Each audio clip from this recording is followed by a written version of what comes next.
ये क्या बहू, तू फिर से उसको दूध पिलाने बैठ गई, कामचोर कहीं की। मिली ने जैसे ही अपनी दूधमुही बच्ची को अपने सीने से लगाया, उसकी सास ललिता जी चिल्लाने लगीं, माँ जी बहुत भूखी है ये, कब से रोए जा रही थी। मैंने पूरा खाना बना दिया है, बस रोटियां सेकनी बाकी हैं। मिली ने बहुत ही धीरे से कहा, सब बहाने हैं तेरे, अभी तेरे ससुर जी और पवन खाना खाने आते ही होंगे, चल उठ पहले। ललिता जी ने बड़ी ही तेज आवाज़ में कहा, माँ जी बस 5 मिनट, देखिए ना कैसे जल्दी जल्दी दूध पी रही है, बहुत देर से रो रही थी। मिली ने आशा भरी नज़रों से सासू माँ की ओर देखा, इतनी देर से मुझसे बहस कर रही हो, भर गया होगा उसका पेट, वैसे भी लड़की जात है, उसको ज़्यादा क्या खिलाना पिलाना। ललिता जी ने फिर से कहा, माँ जी बस 2 मिनट, जरा सी भूखी भी रह जाएगी तो मर नहीं जाएगी ये, चल उठ रोटी सेंक। ललिता जी ने मिली का हाथ पकड़कर खींचा। मिली घबरा गई, एक औरत होकर उसकी सास अपनी पोती के बारे में कैसी बात कर रही हैं। उसका मन हुआ कि कह दे कि आप भी ससुर जी के लिए 4 रोटियां सेंक सकती हैं, और वो भी अभी तक आए नहीं हैं, और अगर 5 मिनट देर से उन्हें खाना मिला तो ससुर जी भी दुबले नहीं हो जाएंगे। मगर वो चुप रह गई, उसने बात को बढ़ाना उचित नहीं समझा और तनु को प्यार से सहलाकर अपने से दूर किया। तनु कुनकुनाने लगी, पर उसने उसकी ओर देखा तक नहीं, नहीं तो उसकी ममता उसके कदम रोक लेती। थोड़ी देर तक कुनकुनाने के बाद तनु भी सो गई। शायद वो नन्ही सी जान भी समझ गई थी कि अब रोने धोने का कोई फ़ायदा नहीं है। मिली भारी मन से रोटियां सेकने लगी। उसकी शादी को 4 साल हो गए थे। घर के बड़े होने के कारण पहले जिम्मेदारियों में बच्चे के विषय में सोचा ही नहीं।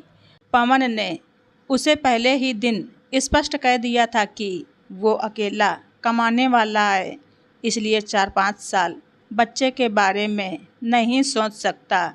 उसका भरा पूरा ससुराल था, सास ससुर, 3 कुंवारी ननदें और एक देवर। देवर की नौकरी लगने और 3 ननदों की शादी होने के बाद मिली ने आखिर बच्चे की इच्छा जाहिर की, और ईश्वर की कृपा से उसकी गोद भी जल्द ही भर गई। तनु उसकी गोद में खेलने लगी। अभी तक मिली ने परिवार के सदस्यों की खुशी के लिए कभी अपने बारे में सोचा ही नहीं। जिसने जब जो कहा मान लिया, जिसको जब ज़रूरत हुई उसकी मदद को चली गई। यहाँ तक कि प्रेगनेंसी के 9 महीने भी उसको कभी आराम करने को नहीं मिला। ललिता जी हमेशा कहती थीं कि जितना काम करोगी डिलीवरी उतनी ही आसानी से और नॉर्मल होगी। पवन भी अपनी माँ का अंधा भक्त था, जो माँ ने कहा वो ही सही है, पर अब तो उसकी भी अपनी बच्ची है। उसके लिए तो कौन से सपनों में खो गई महारानी। इधर तेरे ससुर जी और पवन खाना खाने आ गए हैं, थाली लगा। ललिता जी बड़े ही कड़क आवाज़ से उसकी सपनों की निंद्रा टूटी। उसका उतरा हुआ चेहरा और माँ का खराब व्यवहार देखकर भी पवन ने अनदेखा कर दिया। ये बात उसको बहुत चुभ गई, पर उसने भी चुप रहना ही बेहतर समझा। 1 महीने बाद देवर की शादी थी। सब तैयारियां जोरों शोरों से चल रही थीं। खाना खाते हुए पवन ने पूछा, मिली मम्मी से पूछकर सब मेहमानों की लिस्ट बना ली और बहू को गहनों की डिज़ाइन भेजी कि नहीं।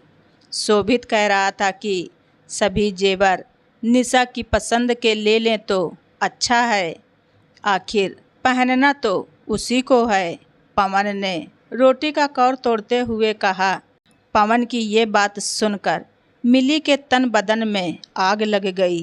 आज तक उससे तो किसी ने मर्जी नहीं पूछी और अभी जो आई नहीं है उसकी इतनी चिंता। सही तो है, अगर पति का साथ हो तो ससुराल वाले भी इज्जत करते हैं। जी हाँ, सब कर दिया। उसने हाँ में उत्तर दिया।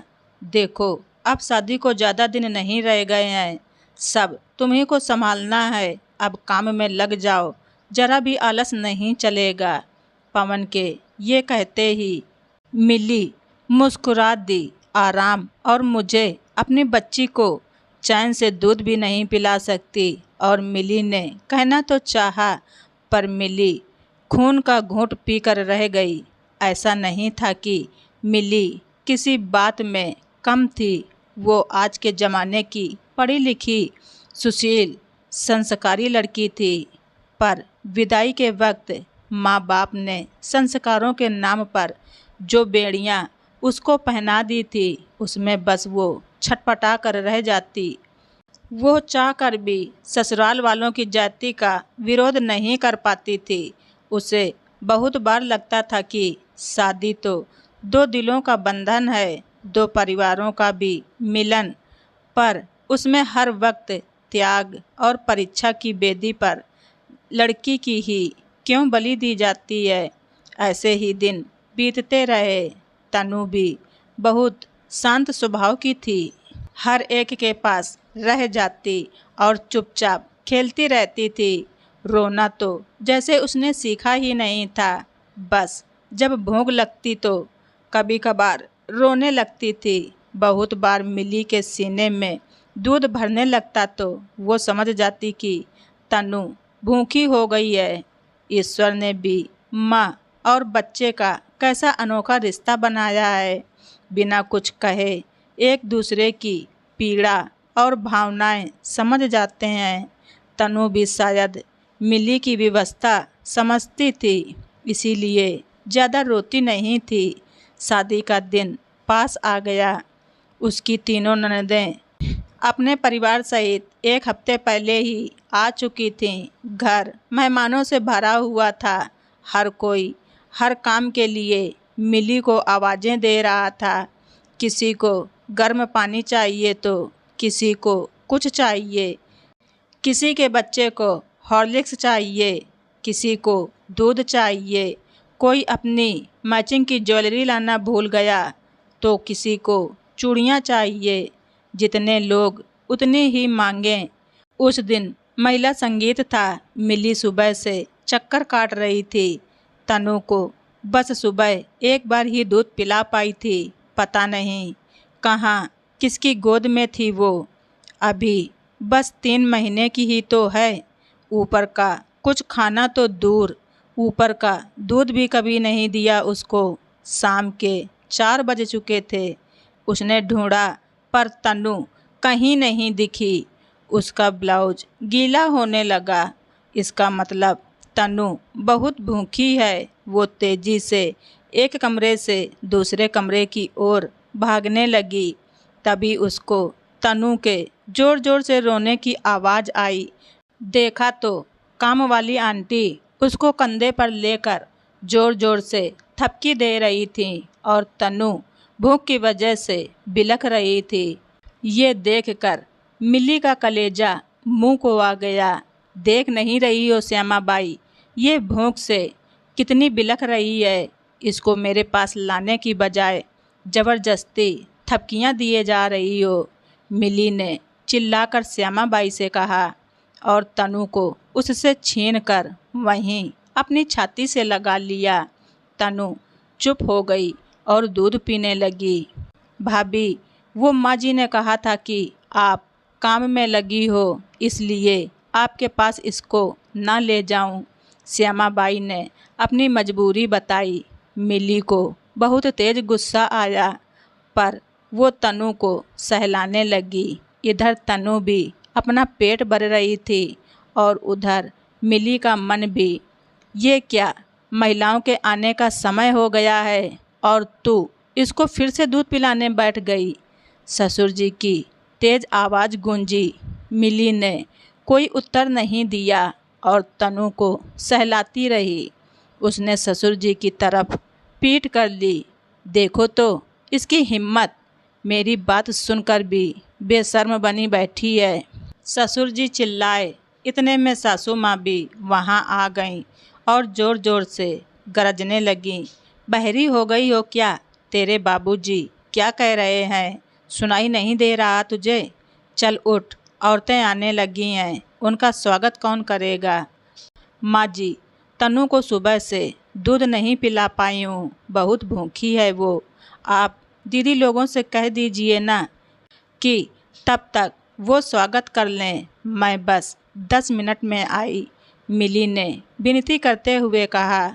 चल उठ, छोड़ इसको, कहते हुए ललिता जी ने तनु को उससे छीनना चाहा। बस माँ जी, अब और नहीं, छोड़िए इसको। जब तक इसका पेट नहीं भर जाता मैं इसको छोड़कर नहीं आऊँगी। मिली ने हिम्मत करके बोला। बहुत जुबान चल रही है तेरी। ससुर जी बोले। आपको जो समझना हो समझिए। मैंने आज तक आप लोगों की हर बात मानी है, पर अब मैं एक माँ हूँ।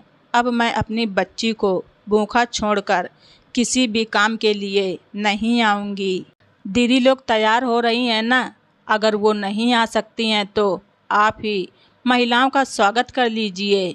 आखिर आपके लाडले बेटे की शादी है।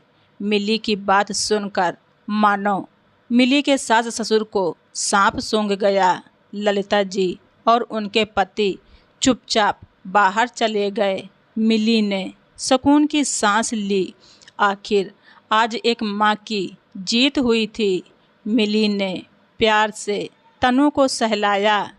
बेटा, अब मैं किसी और के लिए तुझे कभी भूखा नहीं रखूँगी, मुझे माफ़ कर दे मेरी प्यारी बच्ची। तनु दूध छोड़कर मिली की ओर देखकर मुस्कुराई। शायद उस नन्ही सी जान को भी आज माँ की जीत का एहसास हो गया था।